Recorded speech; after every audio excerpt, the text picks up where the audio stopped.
Hadija, let me come to you. I've just met an agency leader, and her concern is that, look, I talked about it earlier, you make this announcement, there are people ready to sign off on loans and what, and now they're having to say, oh, hold on, there's no clarity here. Her question is, where will we be 5 years from now? Because there are 3 scenarios. 1, you're going to go through the process. 2, you're going to think about it and say, no, maybe not. Let's keep it. 3, it will just, God knows, the things will collapse. But in either of these 2 scenarios, there will be that question of uncertainty has been created. Even in that second scenario where you say, okay, sorry, made a mistake, continue. You as a person who deals with a lot of these agents, I'm sure you deal with a lot of auditing and that kind of business. Is this a real concern or it's just up there? I think it's a concern, and part of one of the first concerns is what Joseph was talking about. What is the perception most people have out there about government? If I've been dealing with an agency, I know how lean it is, I know it's structured, it has a board, and I'm really a funder, a donor agency. And tomorrow you're telling me that you're going to government. And everyone from the locals to the nationals to potential actual donors, they know, they have some perception, it may be correct, it may be wrong, about these donor agencies and about the government. Do you think they will really still be interested in dealing with you? So for me, I see a very big gap and a very big risk. It may not materialize, it may materialize, but if it materializes, we are bound to lose even the little who are getting. I also spoke to one of the key persons in an agency, and for them they were optimistic that they will be autonomous and they will be allowed to continue with their programs and all that. If that happens, probably it will help when they are given the autonomy to still go out and have their programs, carry out their strategic plans and banding. Yeah, that's what one. I don't know whether for them it's a wish which they wish to put on the table or if it's in writing.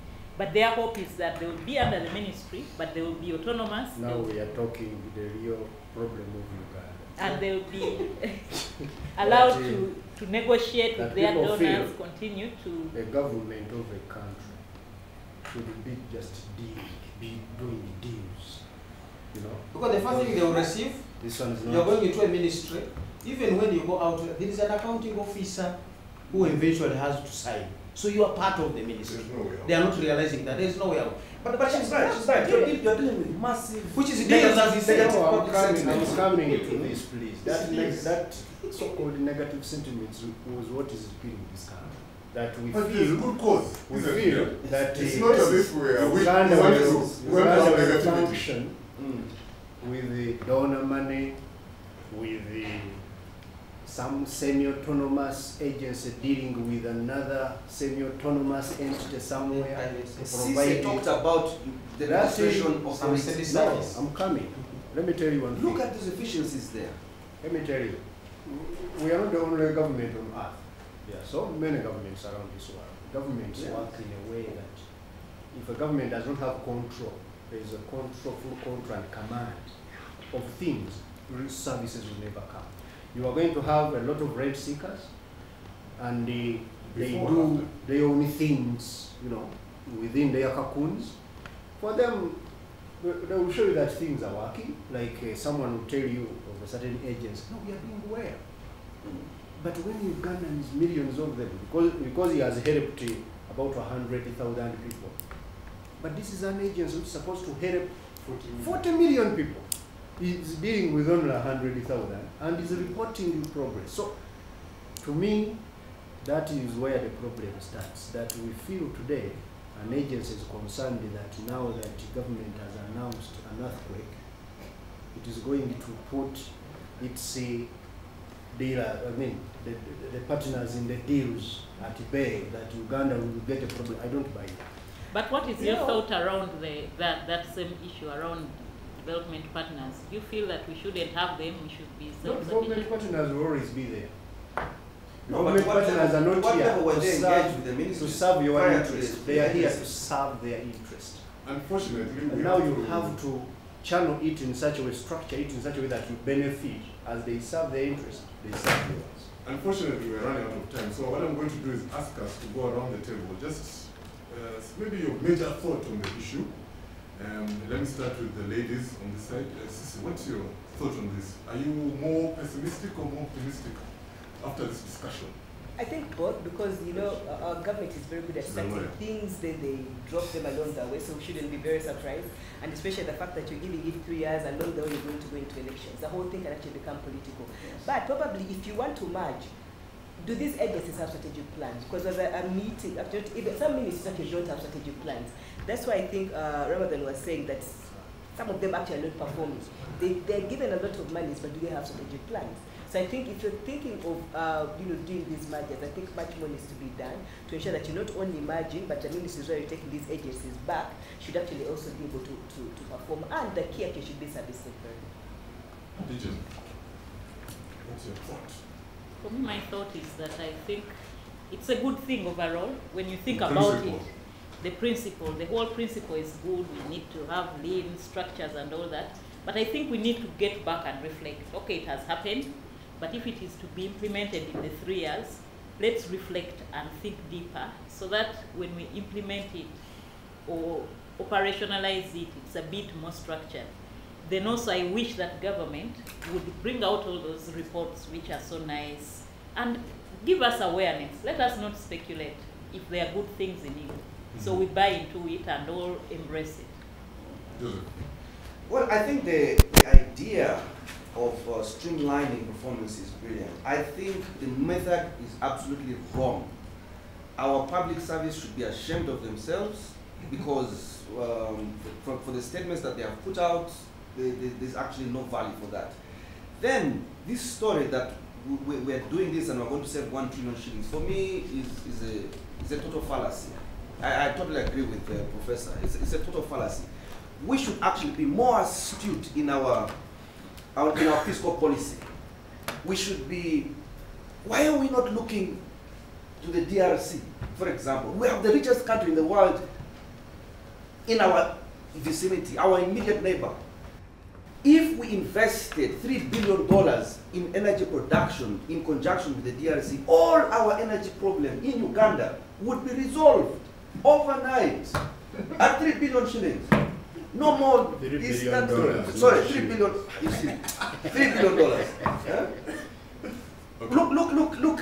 We have so much wastage. I think our biggest problem is thought. We do not have time for critical thought.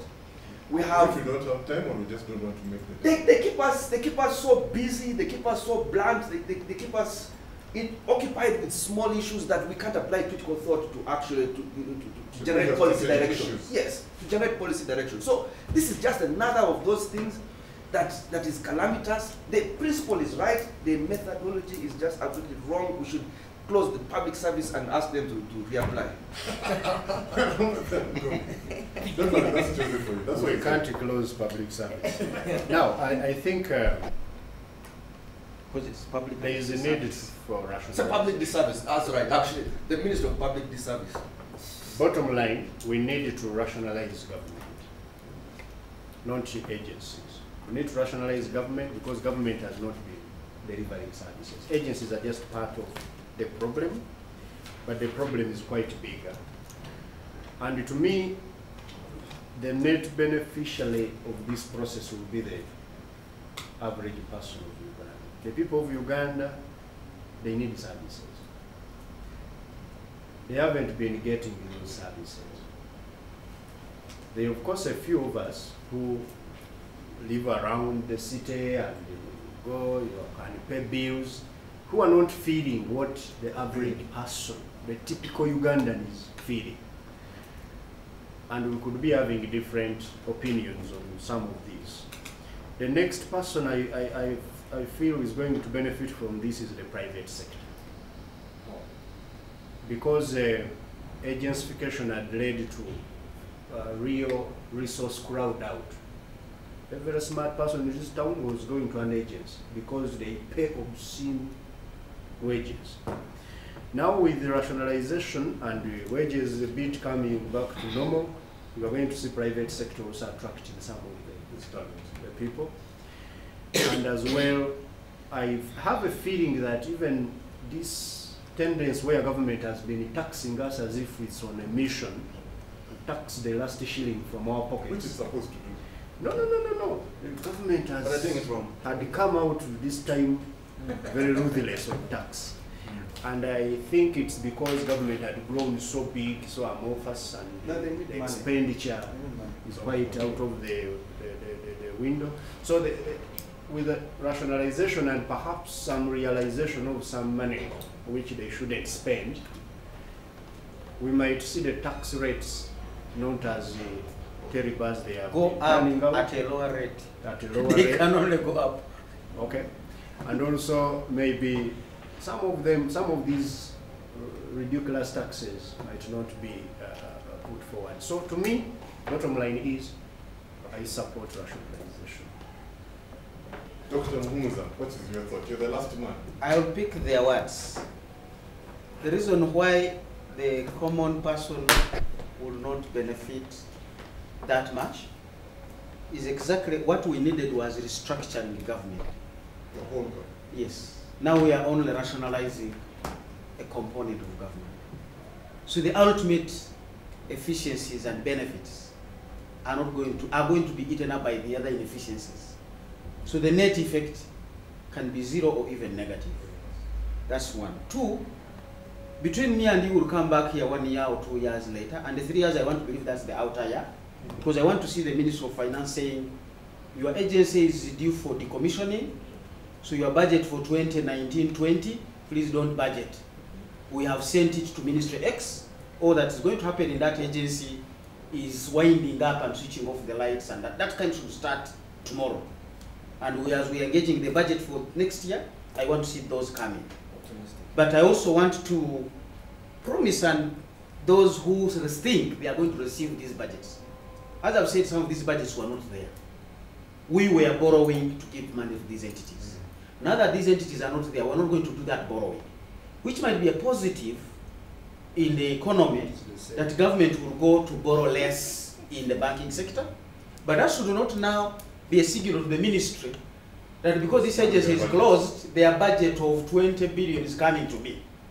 The local governments expected that when there was decentralization. The only thing I remember they received were the duties, but not the budgets. So I can be sure there are ministries that are going to receive the responsibilities and they will wait for the budgets. That's why for me the jury is as out as the Lake Victoria can never be covered. As usual, always a very interesting discussion when I bring people together to discuss subjects. I want to thank my panel of discussants today. On my left, Adija Nanyumo from Ernst & Young, Siska Gaba, Executive Director of Anti-Corruption Coalition of Uganda, Dr. Fred Muhumuza, Makerere University, former Assistant to the Finance Minister, Ramadan Gobi, Makerere University Business School, and Joseph Osea, Managing Partner, Hansa and Lloyd's Consultants. Thank you very much, people. I've been Paul Busharizi, your host. Until the next time, we'll see you then.